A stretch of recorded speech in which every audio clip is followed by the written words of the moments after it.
touch and go. Yeah, but who in the hell am I talking to? There ain't no one here but me. And then the cop pulled his pistols and he spit in the dirt and he walked out in the street.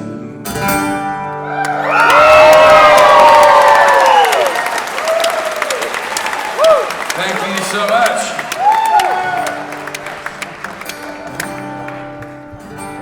So that song is 51 years old.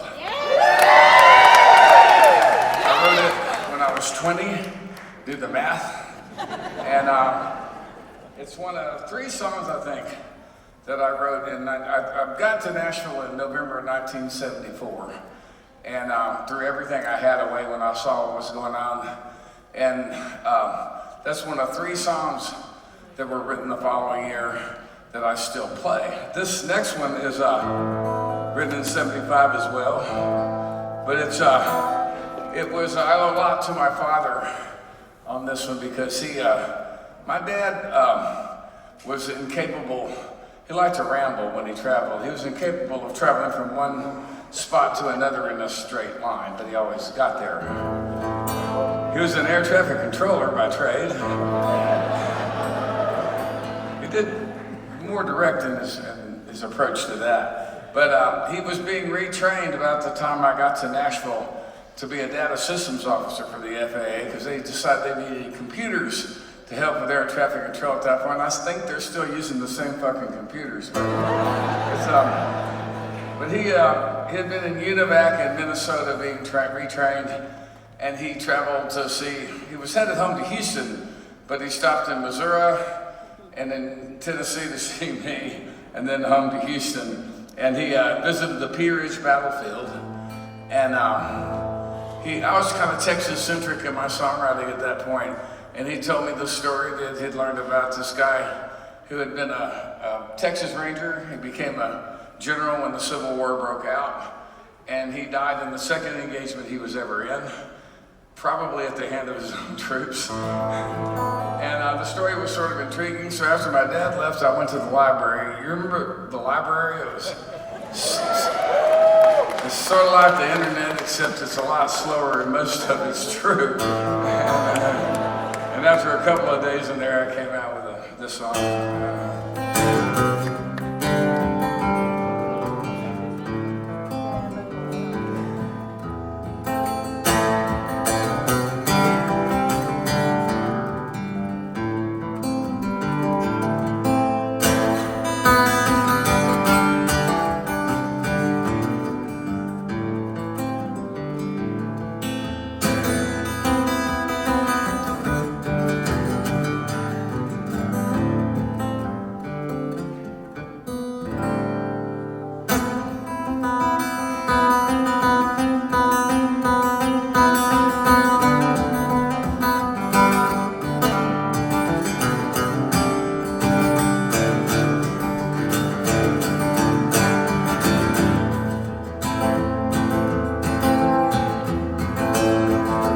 We signed up in San Antonio, my brother Paul and me, to fight with Ben McColloch in the Texas infantry.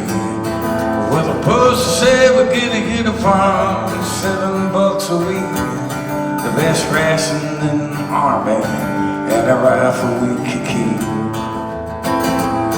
I first laid eyes on the general, I knew he was a fighting man. He's every inch a soldier, every word is his command. Well, his eyes are cold as the lead and steel forged into tools of war. Took the lives of many, the souls of many more. Well, the marched to Missouri, and we're hard to stop for rest. He made a speech and said, come into the test. Well, we got to take St. Louis boys before the Yankees do. We control the Mississippi, the Federals are through. Well, they told us that our enemy will all be dressed in blue. And they forgot about the winter's cold and the curses they would do. My brother died at Wilson's Creek and all our singing fall. fell back to the Boston Mountains in the north of Arkansas.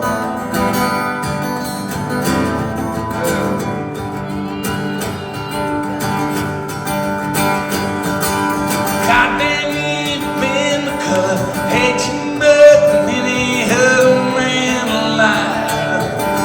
When you die, they'll put sort of look like me in the devil's infantry.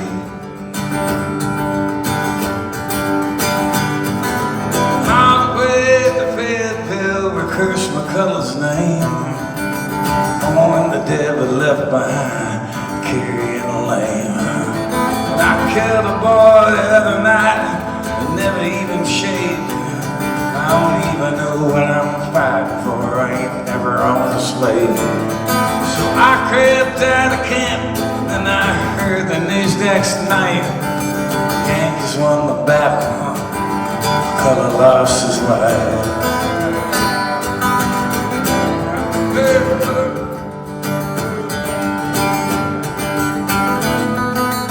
Goddamn you, Ben McColloch, hate you more than any other man alive. When you die, be a fuss of the little like me in the devil's infantry.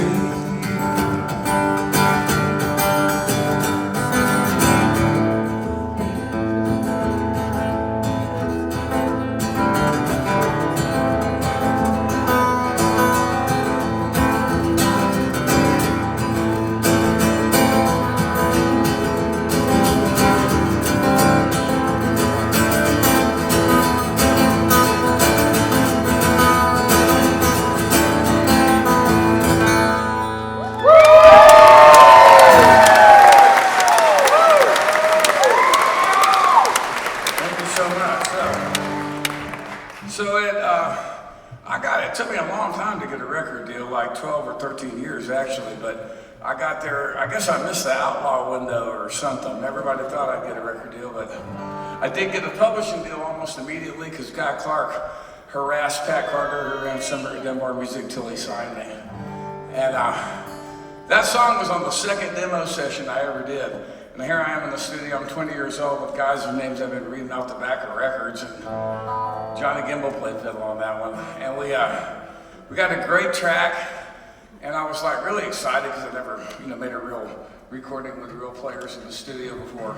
And I'm still sitting in the vocal booth, and the pickers were taking a break, and Pat Carter, who had signed me and was producing the demo, came back and he said, "Man, it really would be a shame not to get a good cover on this because of one word."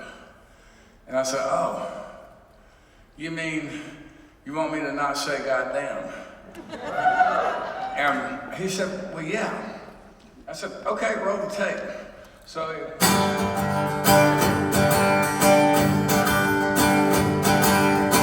fuck you, Ben McColloch, and then the tape goes, "Wow."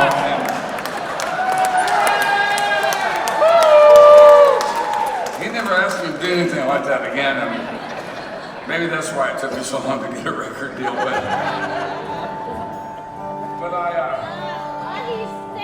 so I went through several publishers, and a few people recorded my songs, but not that many. I had like one, I think top 10 single on a Johnny Lee record that me and John Scott Sherrill wrote some years later. But even that was the first Johnny Lee single that didn't go to #1. I have that distinction. And I just, I was about to give up. It was getting pretty desperate. And then, I don't know, when I was 27, I bought my first electric guitar. And just out of frustration more than anything else, I had a little rockabilly band. And we were playing, clubs in Nashville and going to North and South Carolina to play. Came up to Kentucky to play some. Not very far. Texas once in a while because I was from there.